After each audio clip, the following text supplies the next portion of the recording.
Moi c'est Guillaume, je suis gay et j'ai été très longtemps sexuellement bloqué. Ce podcast c'est comme un guide, chaque épisode t'aide à sortir du non-dit, entendre tes désirs et donne des conseils pratiques pour ta vie sexuelle ou amoureuse. J'autoproduis ce podcast, c'est mon métier et je dépends des contributions des auditeurs comme toi. Alors va faire un don sur le site du podcast ou regarde ma petite tête sur mon Instagram ou les infos pour rejoindre une rencontre entre auditeurs près de chez toi, va sur actifoupacif.com. À la toute fin de cet épisode, je t'en dis plus sur les coulisses du podcast et comment la communauté des auditeurs peut t'aider.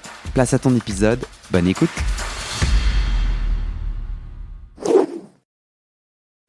Ça va ? Ouais. Et toi ? Ouais. On se relance ? Prêt. Javier, troisième et dernière partie de ton témoignage. Qu'est-ce que je peux dire pour contextualiser ? Tu viens de nous raconter, tu es un homme gay trans, tu viens de nous raconter plein de choses sur ton rapport au corps, ton rapport à l'intime, tout ton cheminement, tes nombreuses vies et ton épanouissement petit à petit autour de ta sexualité très en couple, avec un syndrome du sauveur. Je le qualifie ainsi. Avec le syndrome du sauveur, dans le sens, t'aimes assez bien te positionner à la fois dans des soirées, mais même dans des interactions humaines, comme la personne qui va écouter, prendre soin, mais parfois pas toujours avec retour. Et d'ailleurs, c'était quelque chose qui a apparemment accompagné tes couples aussi, enfin les enjeux de tes couples. Or, on est sur un podcast pour s'épanouir en tant qu'homme gay ou queer. Alors, on détricote, on se demande c'est quoi la suite du chemin. Et j'ai envie de te demander justement de revenir à ton toi. Tu rencontres une jolie personne qui t'attire bien. Et cette personne, tu la sens. Il y a les bonnes conditions pour toi pour répondre à sa question. Sa question, c'est j'ai envie de te faire kiffer, je te fais quoi ? Et tu as les bonnes conditions et tu oses dire qu'est-ce qui te vient en tête ? Je crois que j'ai très besoin de tendresse. Un truc très mignon, mais à la fois assez compliqué pour moi de le revendiquer. Et très actuel. C'est un vrai besoin pour moi actuellement. Ce matin, je parlais avec une personne du fait que le désir ardent, je suis pas sûr que ça... Le désir ardent dès le départ, je suis pas sûr que ça soit très bon pour moi si je veux qu'un couple se crée. Je suis pas sûr que consommer le désir, ça soit un bon plan pour moi pour que le couple soit durable. J'ai besoin de tester en fait avant. Okay. J'ai besoin de connaître la personne. Donc cet amant, on peut l'appeler amant ? Ça te parle ? Okay. Ça me parle, oui. Te dis ok de la douceur, c'est ça que tu as dit, douceur ? Tendresse, pardon. Non mais c'est super. Comment je peux te la faire vivre cette tendresse ? Où est-ce que je mets mes mains ? Ou est-ce que c'est avec mes mains ou autre chose ?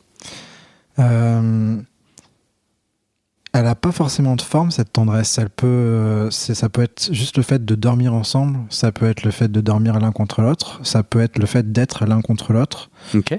Là, on a une session, moi je t'offre 1h30, 2 heures. Du coup, tu préfères qu'on fasse une sieste ensemble ? Tu préfères qu'on se mette nos corps l'un côté de l'autre ? Ça peut être effectivement le fait d'être l'un contre l'autre et le dialogue l'un contre l'autre. Je crois que c'est un truc qui me manque beaucoup, le fait d'être vraiment d'être en fusion, d'être l'un contre l'autre, vraiment peau contre peau et sans forcément qu'on pense à une sexualité.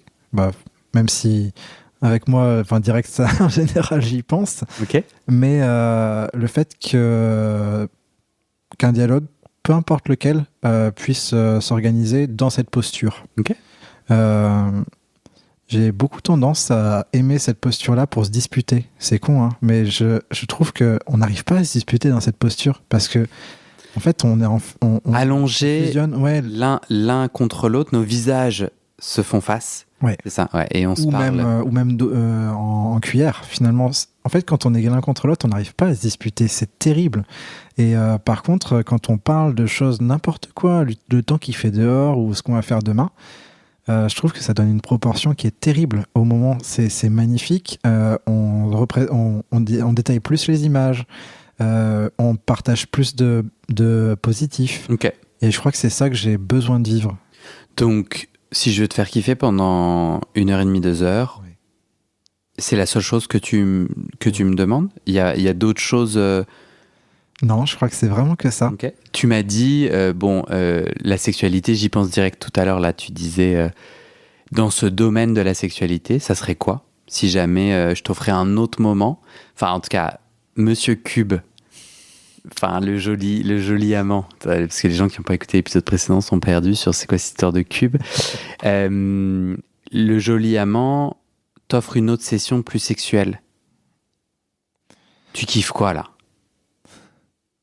Je crois que je kifferais le faire kiffer. Ça fait Non, trop longtemps. c'est interdit. Non, c'est interdit. Ça fait trop longtemps que je me suis pas senti complètement révolutionnaire. Je me sens à l'aise dans le cul. Je sais que je donne du plaisir, mais je crois que j'ai vraiment besoin de me sentir exceptionnel. Et ça fait longtemps que je me suis pas donné les moyens de donner ça à quelqu'un qui, je sais, en aura envie régulièrement, puisqu'on partagera une suite régulière, une routine autour de ce plaisir où j'aurais beaucoup investi pour faire plaisir. Si c'était, vu que c'est interdit. Mais non, mais en fait, l'amant te dit ah merci beaucoup, tu veux la réciprocité de l'exercice. Ouais, t'inquiète, on gérera ma session à moi, mais là c'est ta session. Ouais. Mais après, t'as le droit de répondre ça, hein. Bien sûr que c'est rien n'est interdit, t'as le droit. Mais non, mais c'est vrai, peut-être que t'es un top d'homme. Tu vois, t'es peut-être très heureux. Non, tu dis non. Non, je suis pas un top d'âme du tout. Non, mais dans le sens, pourquoi est-ce que on jugerait que c'est pas bien de répondre ça? Toi, t'as l'impression que t'es entier et heureux dans ça, moi, il n'y a rien qu'on peut me faire, j'ai juste envie de faire du kiff à l'autre. Ouais. Toi, ça te va? Moi, ça me va aujourd'hui. Avec les semaines partagées avec l'autre, etc., je peux m'ouvrir et je veux m'ouvrir à autre chose. Je veux m'ouvrir au kiff. Mais après, effectivement, sur l'initial, sur la première rencontre. Alors, mise à jour de l'exercice, ça fait plusieurs semaines. Et j'avais dit, nous avons les conditions pour s'ouvrir. Ouais. Donc, du coup, ces conditions, c'est un amant qu'on a vu à répétition, à qui on a fait plein de choses délicieuses, ça. Et là, il te dit, vas-y, j'ai envie de me focus sur ton plaisir. Est-ce que, donc je vais être plus concret, je pense que c'est intéressant même pour tous les auditeuristes de faire cet exercice. Est-ce qu'il y a des endroits de ton corps? Est-ce qu'il y a des façons de toucher plus ou moins fort ou pas sur ces endroits du corps? Est-ce qu'il y a des façons où tu sais que c'est des chouettes endroits de sexe ou d'intime? Je crois que je suis particulièrement sensible à l'oral, que ça soit le fait de s'embrasser sensuellement, que ça soit le fait de me faire sucer, que ça soit le fait de sucer aussi. Tout ce qui est oral, ça me fait kiffer de ouf. Et Anulingus? aussi, ouais. Dans le même niveau de kiff. Même niveau de kiff. Ouais, même niveau de kiff. En receveur et en donneur. Et en donneur, ouais. Je crois que du coup, je suis hypersensible hypersensible dans le bon sens, parce que l'hypersensibilité c'est pas cool, mais super sensible au fait de me faire sucer bien, et je crois que mon kiff ça peut être celui-là. T'as parlé d'une séance de kiff d'1h30, c'est à peu près ce qu'il me faut. Non, parce que c'était la première question. Tout à fait, la boucle est bouclée. La boucle est bouclée. Est-ce que tu peux me décrire comment je te suce bien?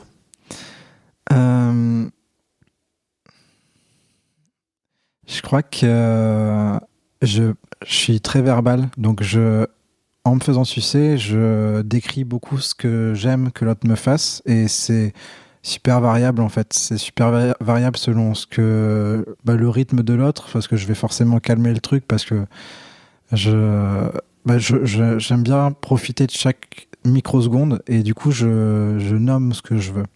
Et ce que je veux, c'est la lenteur. La plupart des gens qui me sucent n'ont jamais sucé un mec trans et du coup vont forcément pas bien faire ou faire trop vite ou faire quelque chose de standard en fait, enfin qu'ils estimaient standard. Du coup j'aime la lenteur, j'aime pas les trucs progressifs, j'aime les trucs complètement relous en fait, les trucs qui sont pareils du début à la fin. Après, il y a des zones particulières qui me rendent ouf. Et alors, je sais pas si c'est super commun, j'ai pas l'impression, mais je suis hyper sensible sur, finalement, sur le bas de mon clit, quoi, enfin le dessous. Et ça me fait kiffer parce que c'est un truc trop bizarre, ça me détend et à la fois, ça me tend d'autres endroits. Enfin. Jusqu'au moment où tout se détend, enfin l'orgasme, et c'est assez particulier. Enfin, j'aime beaucoup cette sensation de tension sexuelle. Enfin, c'est pas la tension sexuelle, c'est la tension de l'endroit sexuel avec la détente du corps. Je la trouve délicieuse cette sensation, et je crois que c'est la meilleure sensation au monde pour moi. C'est celle-là. Les oreilles? Non. Le nez? Non. Le crâne? Non. Attends. Tu t'es jamais fait faire des papouilles sur le crâne et t'étais en PLS? Moi, je suis un papouilleur de crâne. Moi, dans ma session, il y aura un moment où tu me gratouilles le crâne, ouais. Ah ouais, non. Ok, je respecte. D'autres endroits, si tu scannes ton corps, d'autres pratiques, on n'a pas parlé de pénétration? Je crois que j'ai eu beaucoup de déceptions avec ce truc-là. Je kiffe, mais... En donneur ou en receveur, là, tu parles? Plutôt en receveur. En donneur, c'est les plus beaux moments qui restent, les plus beaux souvenirs physiques que j'ai, c'est ceux-là. Mm-hmm. Vraiment. Mais en receveur, ça m'a toujours semblé relou. Enfin, souvent semblé relou. Pas à la hauteur d'autres plaisirs. Et relou dans le sens tu avais mal? Non, j'avais pas mal, mais c'était pas... Enfin, j'ai eu mal, mais majoritairement non. Mais c'était pas autant la fusion que j'imaginais finalement. Ouais. J'aime cette fusion. C'est plutôt ça que j'aime dans la pénétration. C'est le côté... en fait, on est l'un dans l'autre et on fusionne complètement et nos corps sont vraiment fusionnent à 100%. Mais je crois que je le décorrèle complètement du sexe. Mm-hmm. Du coup, dans la logique sexuelle, j'aime pas la pénétration. J'aime la pénétration pour être avec l'autre et être... On parle par devant ou par derrière? Ça peut être les deux. Plutôt par devant parce que je crois que je kiffe vraiment mieux. Par derrière, ça serait plus le moment de préparation que je kiffe, genre pour me détendre. Mais pareil, c'est moins sexuel qu'un massage finalement. Même si c'est purement sexuel, ça me fait vraiment un effet de massage, un effet de relaxation, un effet de relaxation ultime. Parce que c'est un moment où tu es tout seul, la préparation. Ça peut être carrément tout ce qui est... Enfin, j'aime bien me faire passer pour vierge du cul et du coup Claude me prépare en mode vraiment me détendre les muscles. Toucher, enfin hop, je te mets les doigts, je te mets la langue, etc. Se faire passer pour vierge, donc tu fais genre, tu dis à tes partenaires, ah j'ai jamais fait. Je le dis pas forcément, mais je suis hyper serré et du coup ils se disent direct que je me suis jamais rien pris. Et en fait, je dis pas non, vas-y, tu peux y aller. Enfin, je fais style, je me connais pas parce que je sais qu'ils vont être aussi plus précautionneux. Ouais, plus doux, plus lent. Je me rappelle dans les épisodes précédents, tu disais que justement sur ton chemin d'émancipation, t'as vraiment eu envie d'être dans le sexe gay. Je dis pas de bêtises? Non, tu dis pas de bêtises. Et j'ai vraiment l'impression que, quelque part, la sodomie, c'est un peu l'acte notarial, le coup de tampon, tu vois. Est-ce que toi aussi t'as ressenti ça? Et est-ce que quelque part, justement, dans ton homosexualité, t'avais vachement envie de sodomie, parce que t'es là, Oui. Toi, tu disais dans l'épisode précédent, j'avais envie d'être gay, PD. Bah là, tu l'es pas plus. C'est clair que c'est un peu la case à cocher. Enfin, ça l'a été en tout cas pour moi. Ou la cage à cosser. Du coup, j'imagine forcément tous les jeux de mots qu'il peut y avoir avec les Écossais, tout ce que tu veux. Faut pas me lancer là-dessus. Mais du coup, oui, je l'ai vu vraiment comme ça au début. C'est un peu le passeport PD. Injonction même. Injonction, totalement. Et on est obligé d'avoir du sexe anal. Ouais, clairement.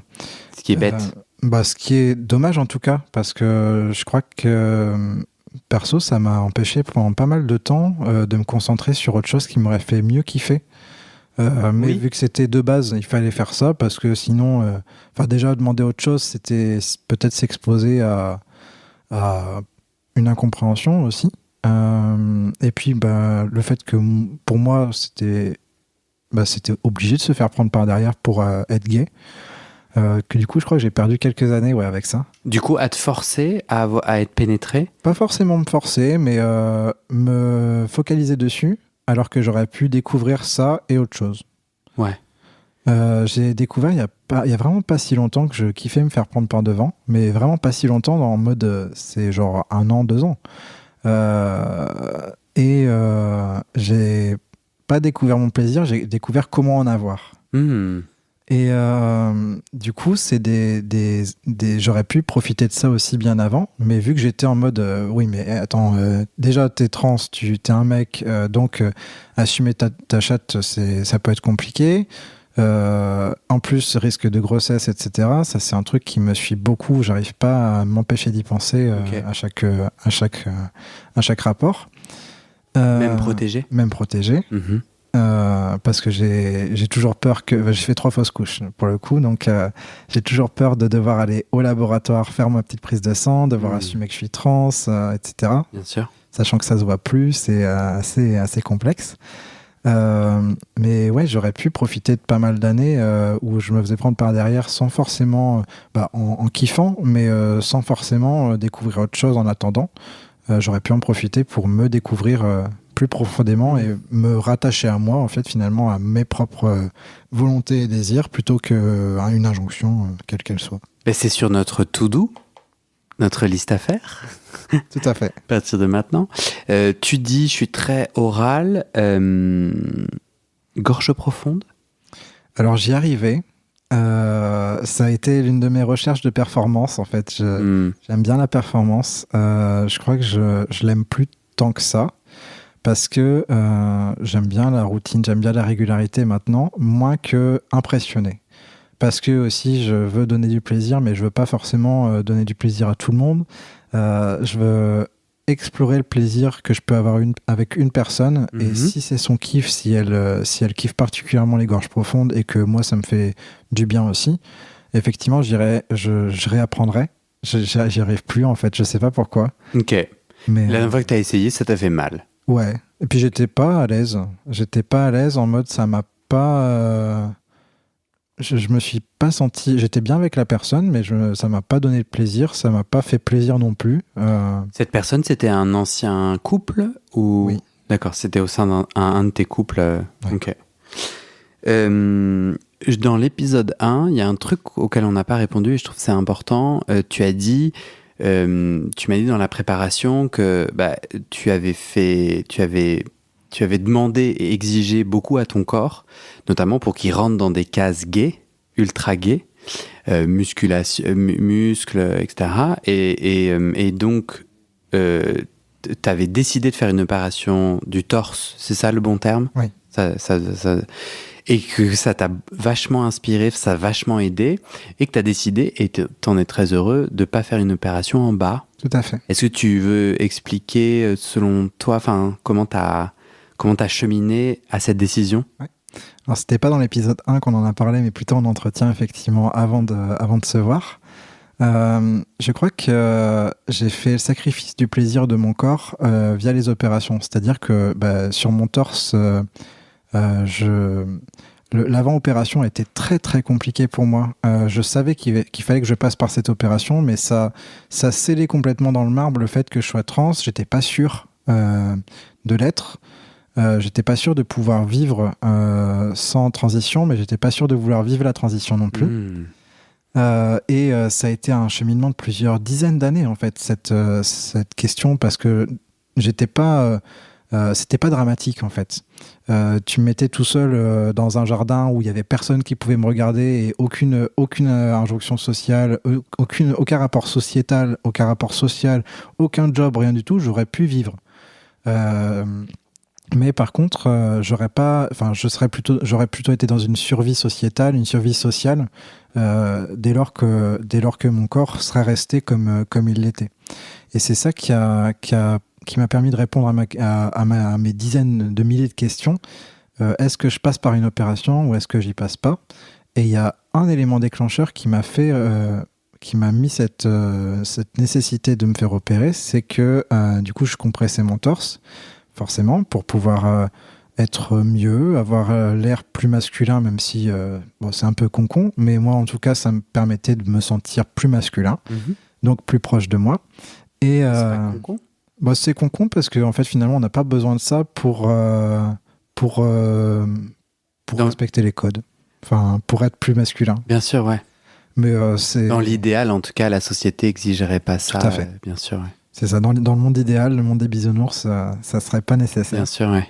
Et puis c'est pas forcément nécessaire chez des personnes, chez tout le monde. Moi en tout cas ça l'était.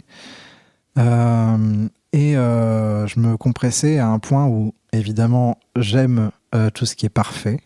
Et ma imperfection, c'était de me compresser et à ne plus pouvoir respirer. J'aime la vie, hein, j'aime parfaitement respirer, mais du coup, le résultat ne me paraissait pas satisfaisant sans me surcompresser. Et du coup, je me suis fait très très mal. Je me suis abîmé des côtes, je me suis abîmé la peau du dos. Ça a fait des lacérations absolument monstrueuses, sachant que je me compressais tous les jours.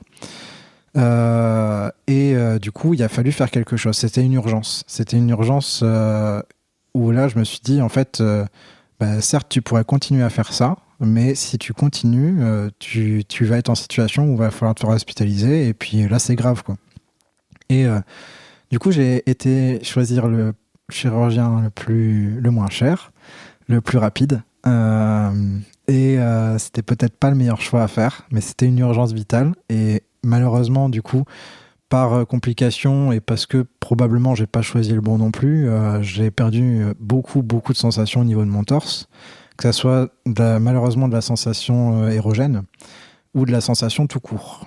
Et en fait, c'est de là que j'ai choisi de ne pas faire d'autres opérations, même si ça pourrait m'aider pour d'autres plans, notamment le fait de plus avoir de risque de grossesse, ça serait cool. Ne plus avoir de risque de règles si je me plante dans mon traitement et que du coup j'espace un peu mes injections ou ce genre de choses. Mais je kiffe me faire prendre profond et du coup j'ai pas envie d'abîmer la sensation que j'ai, qui est la dernière sensation de plaisir que je ressens en interne. Et le risque est trop grand pour moi et j'ai l'impression que ma transition et les étapes de la transition ont sacrifié une partie de mon plaisir et donné une autre partie qui est le plaisir d'exister. Et j'ai pas envie de prendre le risque de louper et la sensation de plaisir, enfin de l'enlever, et la sensation d'exister aussi, du coup. On parle kink? On parle kink. Je faisais silence parce que je savais pas si tu avais fini tout ce que tu voulais dire. Je crois. Ouais. Ouais. En tout cas, c'était très clair. Et merci, je trouve que c'était important. Je suis content d'avoir reposé la question parce que je trouve que tu racontes bien les nuances derrière les choix. J'imagine qu'ils t'emprisonnent pas non plus. Tu pourras prendre une autre décision. Clairement. Si tu as envie. Si j'ai envie, ouais. Tu m'as vraiment dit que les kinks c'était ton passeport pour la communauté gay. Ça veut dire quoi? Alors c'est moins vrai maintenant, mais c'est quand je suis arrivé à Paris, donc moi petit jeune cadre qui vient de la campagne, qui a pas mal bougé, mais qui vient effectivement dans une ville complètement énorme. Je suis venu plein de fois à Paris avant pour du boulot, pour n'importe quoi, et je me suis dit waouh, ces gens qui te regardent pas, qui te dévisagent pas, waouh, c'est génial, je veux venir ici. Et donc je m'installe à Paris en speed parce que j'ai des diplômes qui sont très spécifiques et il y a qu'à Paris que tu peux les exécuter ou ailleurs dans le monde, mais j'avais pas envie de bouger et en plus je suis très très très mauvais en anglais. Donc j'arrive à Paris et je travaille trop, je travaille beaucoup trop et un jour je fais un burn-out et je dois m'arrêter de travailler et je me fais chier. Je me fais chier parce que déjà je suis malade du burn-out pendant plusieurs mois. Je perds du cognitif, je perds de la mémoire, je perds ma capacité de parler. Ça c'est assez cool à vivre. Je trouve plus les mots, voilà, c'est la galère, je bégaye. Pourquoi c'est cool? C'est de l'ironie. Ah, pardon. Pardon, non, c'est moi qui. Non, mais j'ai vraiment pas compris l'ironie, désolé. Ok, ouais, bien sûr. C'est très complexe puisque je suis un bon communicant en général. Et donc, de là, je dois m'arrêter. Je me dis, ok, tu repars chez tes parents, limite, ça sert à rien d'être à Paris parce que là, tu sais plus parler en fait. Et mon travail, ça a toujours été de parler. Donc, compliqué pour imaginer l'avenir aussi.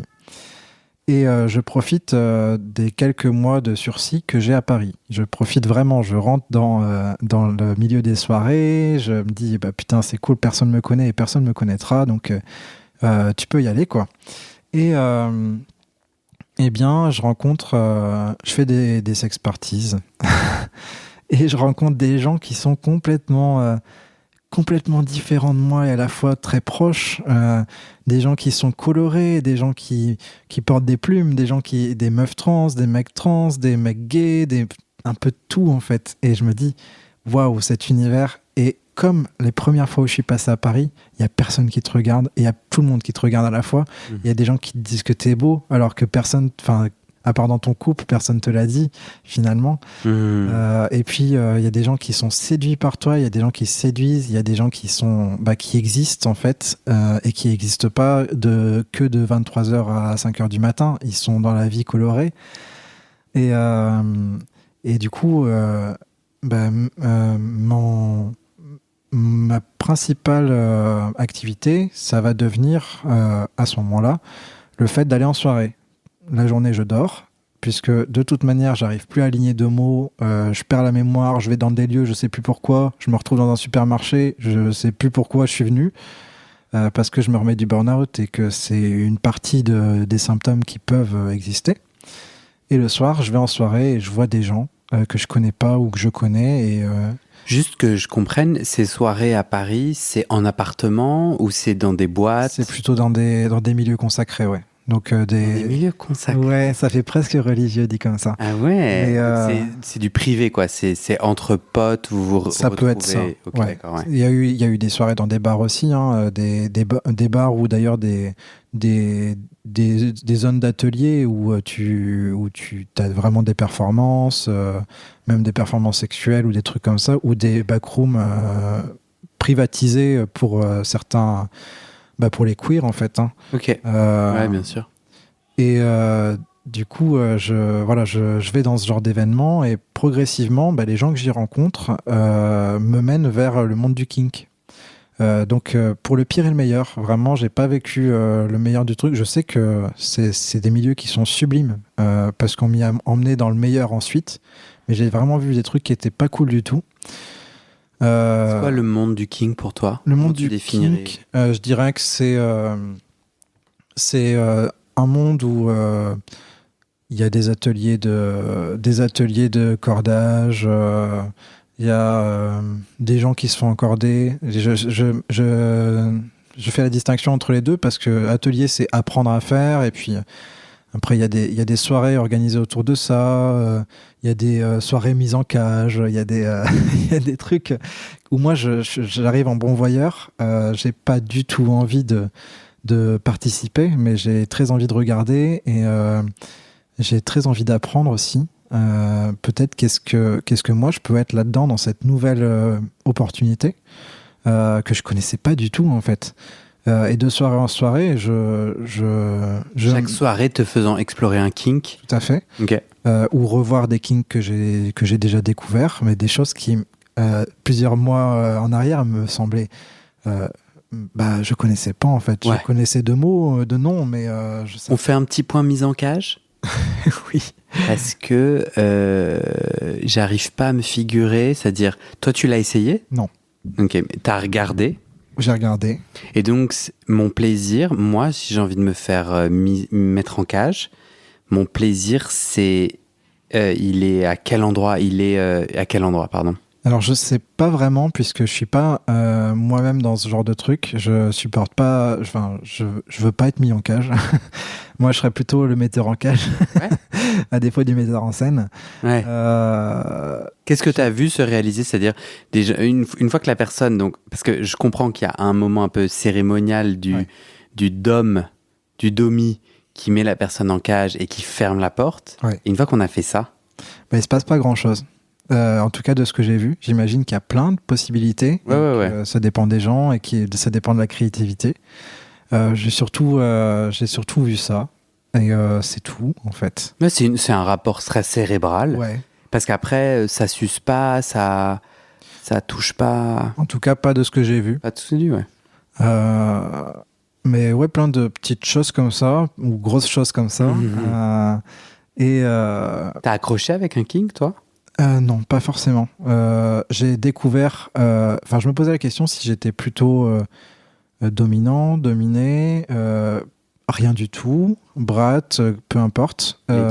Les deux. Et en fait, je crois que j'aime juste pas ce rapport-là. Ok. En quoi les kings, c'est ton passeport pour la communauté gay, alors ? C'est le fait que, par le biais de ces kings-là, j'ai rencontré plein de monde, notamment... pas mal de gays que j'aurais jamais croisé ailleurs en fait, et qui se permettaient d'exister dans des personnages qui existaient le temps d'une soirée et qui après étaient Monsieur Tout le Monde. Et c'était ouf pour moi de rencontrer nouvellement des personnes qui se permettaient d'exister même temporairement, ou même d'autres personnes qui existaient tout le long de leur vie. Dans ce monde de plaisir, ce monde où elles assumaient complètement qui elles étaient. Tu peux me donner des exemples de personnages ? Ouais. Je pense à une personne qui m'avait branché dès le premier soir où j'étais arrivé en soirée, en sex party. Alors, je connaissais pas du tout les codes. Moi, j'arrive avec ma bière, quoi, et puis je regarde ma bière. Je sais pas aller vers l'autre, à part quand il me plaît vraiment. Du coup, cette personne me prend presque, me dit viens, on va dans un coin. Et je découvre qu'en fait, c'est pas pour qu'on parle, qu'on fasse une partie de cartes, quoi. Et je finis avec mon bras au fond de son cul. Et en fait, cette personne-là m'a emmené dans plein de choses après. On s'est recroisés. T'es très chaud. J'ai fini avec mon bras au fond de son cul.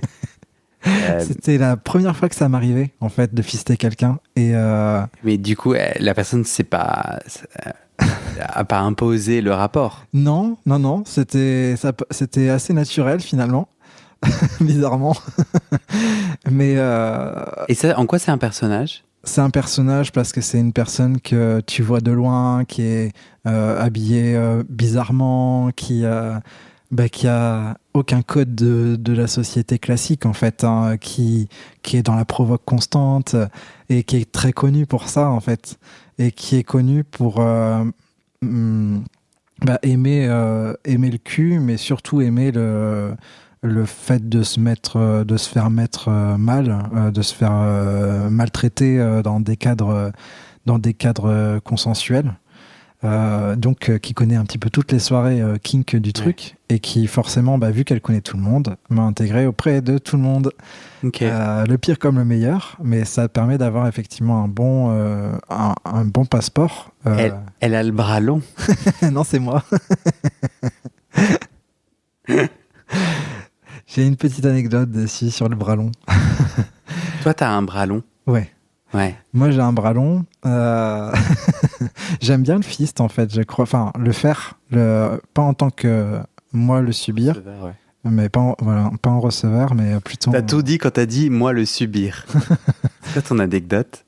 Euh, L'un des premiers rapports gays que j'ai eu, donc c'est-à-dire post-transition, c'était un mec rencontré sur un forum à la con qui m'a invité à dormir chez lui une veille de Pride. Et pour moi, je dormais chez lui, quoi. C'était point, c'est tout. J'avais même pas imaginé qu'il puisse se passer quelque chose.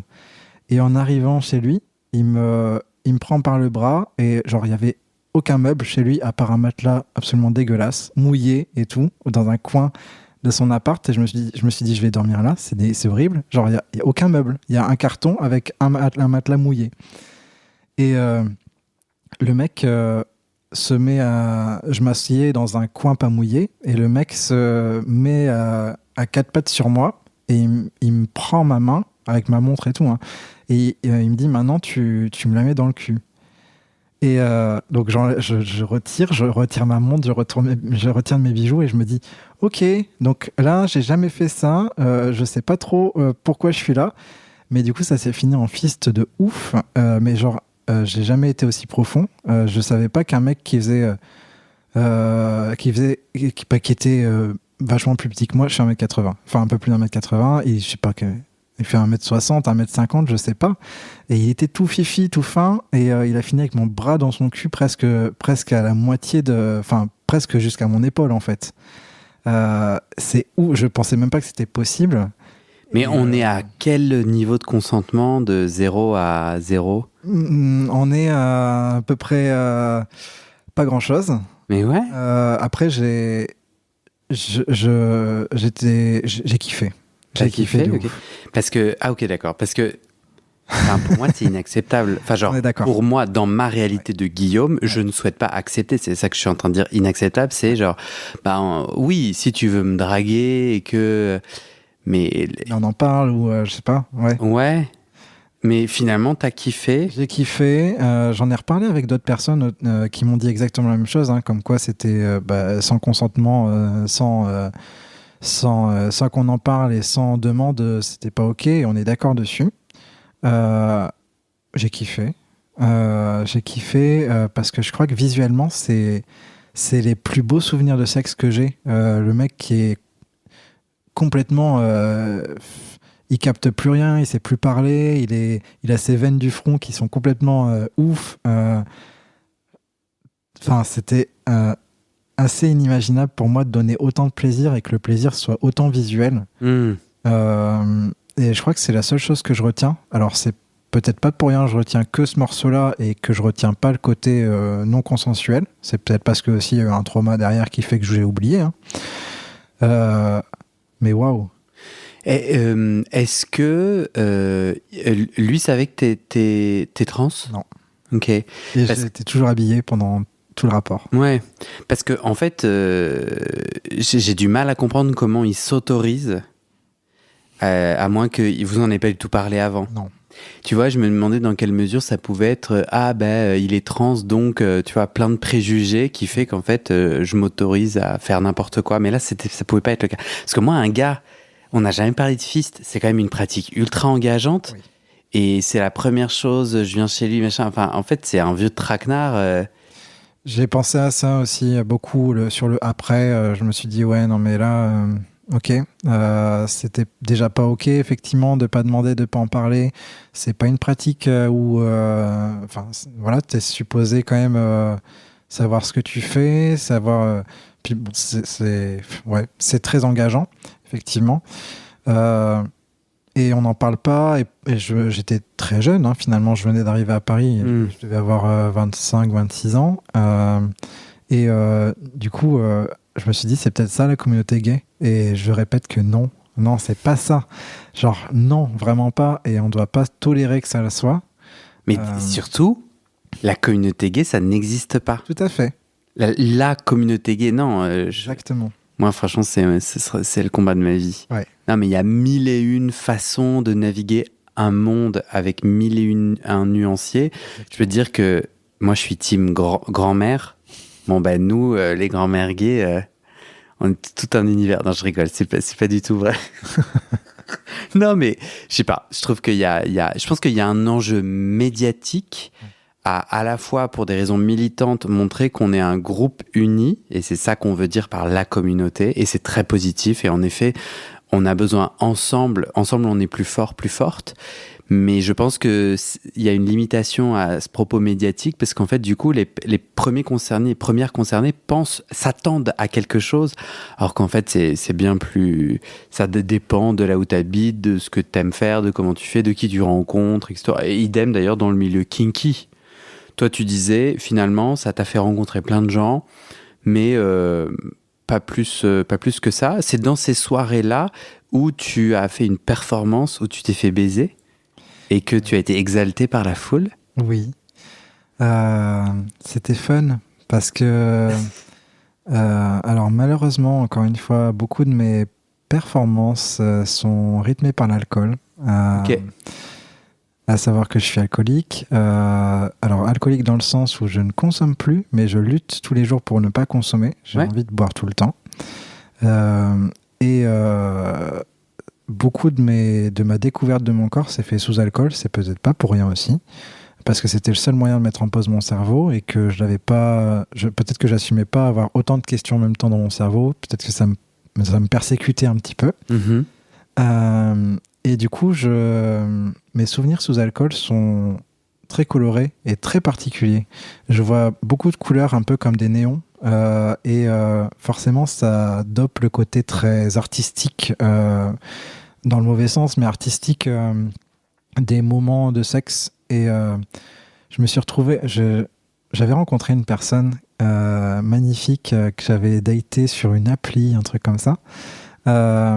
J'étais allé la chercher du coup juste avant d'aller en soirée et on avait déjà partagé sacrément de la baise ensemble juste avant d'aller en soirée c'était donc on va en soirée. Juste sacrément de la baisse, ça veut dire que tu te sentais ultra connecté, c'était sacré, c'était puissant. C'était puissant et on avait l'impression d'être compatible dans le sens où il y avait même pas besoin d'ajuster des mouvements, ça partait, enfin c'était fluide et même en s'embrassant, c'était comme si on se connaissait depuis. Ça c'est le top. J'adore. Mais ouais, c'est vraiment. Je pense que ça c'est vraiment le truc que j'aime en fait dans le cul, c'est quand on arrive à cette compatibilité, soit parce qu'on la travaille, soit parce qu'elle est quasi innée. C'est ouf ça. Ça c'est le meilleur. Et du coup avec cette personne, c'était vraiment ça, genre. On rentre à la maison et tout de suite, c'est comme si on se connaissait depuis un bail, alors qu'en fait, on se connaît depuis 20 minutes. Ouais. Du coup, bon, on baise, on se prépare, on va à la soirée. Et la soirée étant un truc queer, je sais plus vraiment le thème, mais on se retrouve dans une cave. Moi, je suis alcoolisé, cette personne n'est pas alcoolisée. Et normalement... en tout cas, c'est ce que je fais depuis plusieurs années. Je ne baisse pas quand j'ai bu. Parce que j'ai peur de moi, j'ai peur de pas profiter déjà, et j'ai peur de pas comprendre ce qu'on me raconte. Mais à l'époque, je ne savais pas encore qu'il fallait que j'agisse comme ça. Donc, on baise. Et où on baise, c'était donc une cave avec un énorme matelas en latex qui fait quick là quand tu marches dessus au milieu d'une pièce, et il y a des tas de personnes en fait qui sont là, et je pense que je captais même pas en fait qu'il y avait des tas de personnes, mais au final je finis par capter parce que je vois une personne que je connais au loin, et juste ce moment est superbe parce que on est hyper connecté, genre clairement je me fais pénétrer et la personne kiffe et je kiffe au milieu de plein de gens qui sont tous hyper colorés, habillés d'une façon complètement folle, hein, avec des plumes, etc. Et nous on est sur un matelas de latex noir dans une cave avec des pierres apparentes, et juste on kiffe, et il y a des gens qui nous matent mais qui nous matent pas en fait, et j'ai trouvé ça super naturel en fait quelque part, parce que d'un côté, c'était exaltant de se faire regarder, parce que je pense qu'on était beaux. C'était exaltant de montrer que je pouvais ressentir aussi du plaisir par devant, sans me prendre la tête avec qu'est-ce que je revois comme image. Je sais qu'il y a certaines personnes qui ont kiffé aussi. Et, euh, et du coup, le rapport à soi est complètement différent. Je me suis senti très dans un naturel complet. Je cachais plus ce que je ressentais et l'autre personne non plus. Et ça faisait du mal à personne d'autre, donc c'est cool. Enfin, personne autour de nous. J'ai envie qu'on termine sur demain. Je fantasme l'idée qu'avec cette belle énergie, cette belle voix, tout ce que tu as proposé, il y a des gens là qui écoutent et qui se disent « Tiens, j'ai trop envie de contacter Javier ».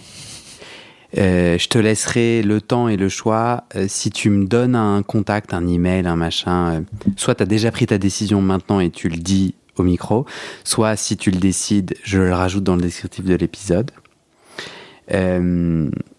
Et quelque part, j'ai envie de te demander ce à quoi tu aspires. Je crois que pour demain, j'aspire à... par rapport à tout ce qu'on a dit depuis tout à l'heure, du coup, j'aspire à rencontrer une personne compatible avec moi et une personne avec laquelle je sois compatible pour qu'on soit tous les deux sur une routine bienfaisante. Qu'elle soit complètement... qu'elle soit déjà matérielle, que cette routine de tous les soirs nous fasse du bien, qu'on se retrouve et que rien que ça remplisse un quotidien ensoleillé. Une routine où je ne sois pas un aidant, ou du moins que je ne sois pas continuellement un aidant. Et ça, c'est là où moi, je dois travailler aussi, sur cet élément-là, puisque naturellement, je le serai. C'est trop positif comme mot, aidant. C'est quoi le... On a trop envie de rester un aidant. C'est trop... Je veux pas n'avoir d'utilité qu'à aider. Mm-hmm. Je préfère aimer qu'on m'aime et aider que sur des moments nécessaires, comme on pourrait m'aider moi sans que je le demande, sachant que je ne sais pas le demander.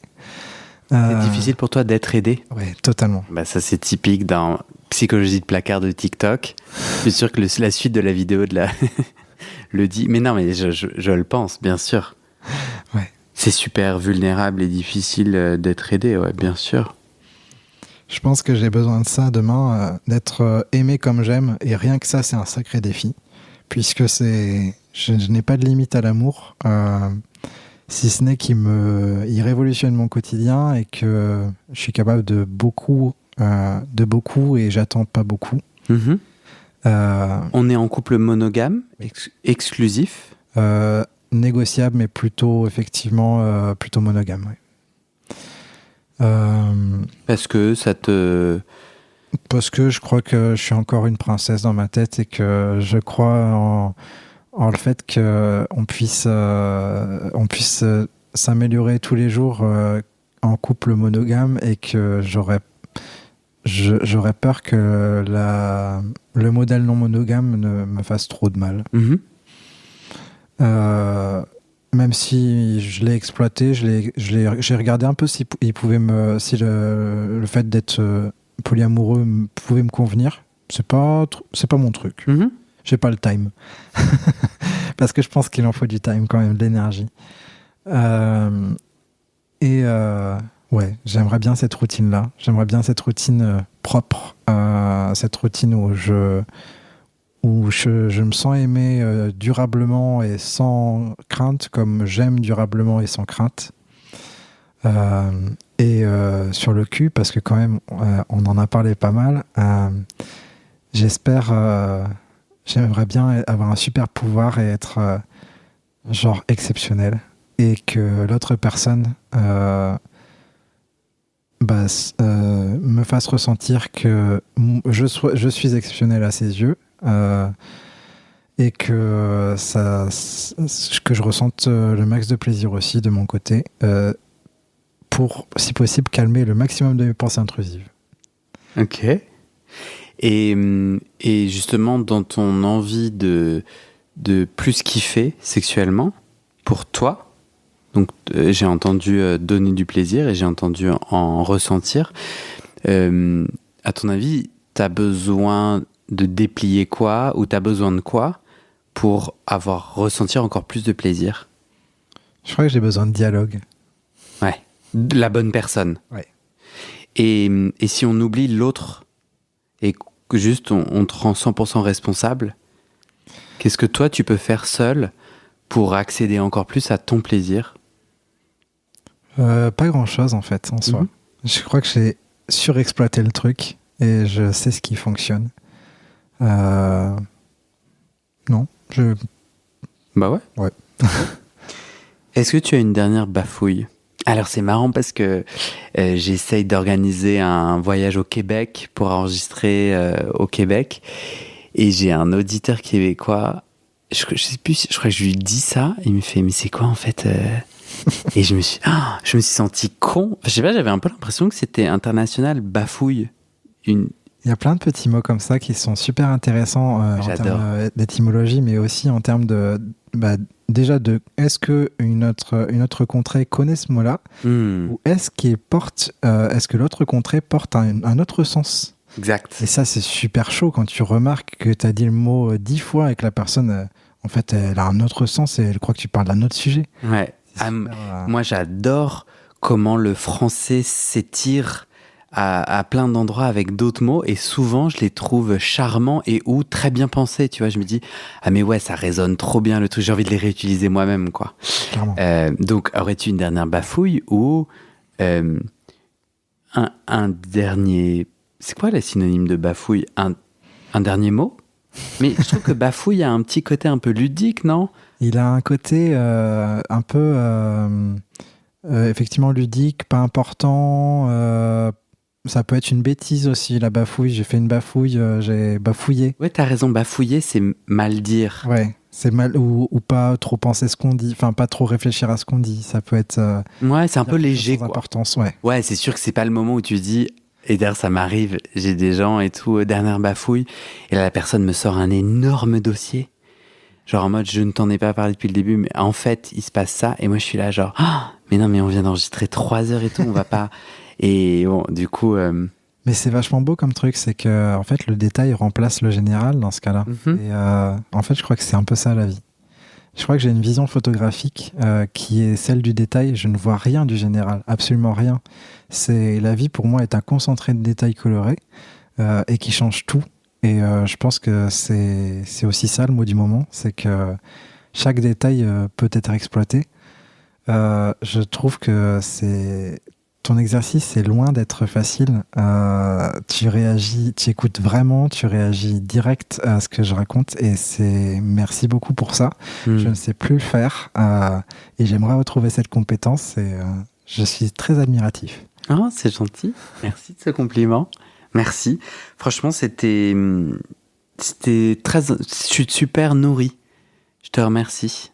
Merci à toi. Et rendez-vous dans 5 ans pour un épisode... Qu'est-il devenu? Tout à fait. Si t'as envie. Oui. Ça va? Ben moi, ça va.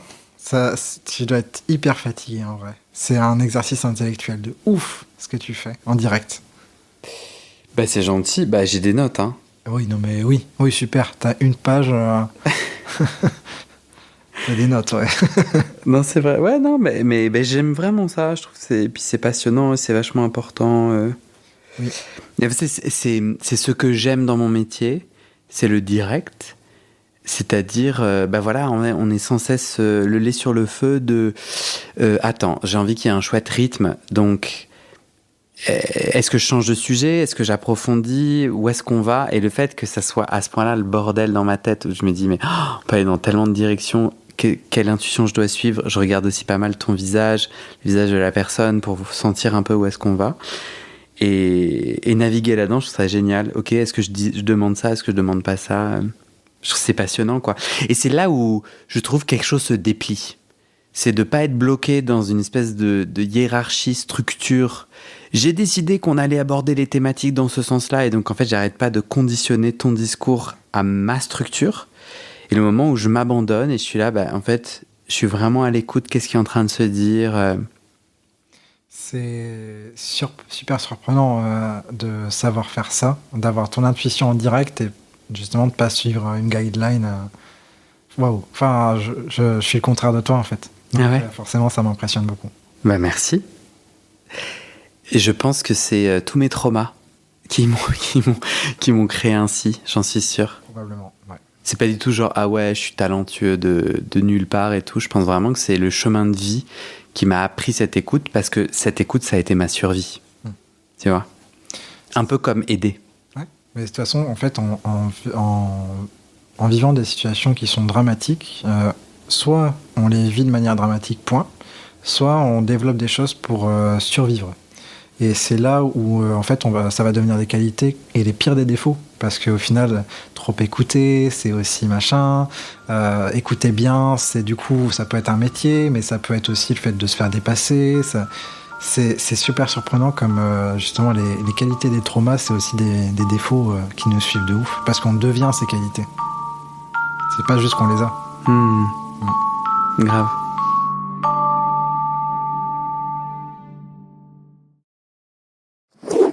Et c'est la fin de cet épisode. Je te donne 4 raisons d'aller tout de suite sur le site du podcast actifopassif.com. Numéro 1, viens à une rencontre entre auditeurs près de chez toi ou un enregistrement en public. Raison numéro 2, va voir notre annuaire collaboratif entre auditeuristes, des soignants gays ou queer-friendly, déjà 230 contacts partout dans le monde. Raison 3, viens suivre les coulisses du podcast et mes pérégrinations sur mon Insta ou le groupe WhatsApp privé. Raison numéro 4, viens discuter entre auditeurs sur le Discord, on est déjà plus de 1000 membres. Et enfin, tu le sais peut-être, ce podcast c'est mon boulot à temps plus que plein et j'ai décidé de le garder gratuit et de refuser les sponsors commerciaux. Ça veut dire que je dépends de vous, mes petits auditeuristes. J'ai besoin qu'on soit 400 à donner 60 € par an, c'est le prix d'une seule séance de psy, pour avoir une première sécurité financière. Aujourd'hui, en mai 2025, on est 237 sur les 400. Alors si ce podcast t'aide ou t'inspire, rejoins les 400 maintenant, actifopassif.com/don.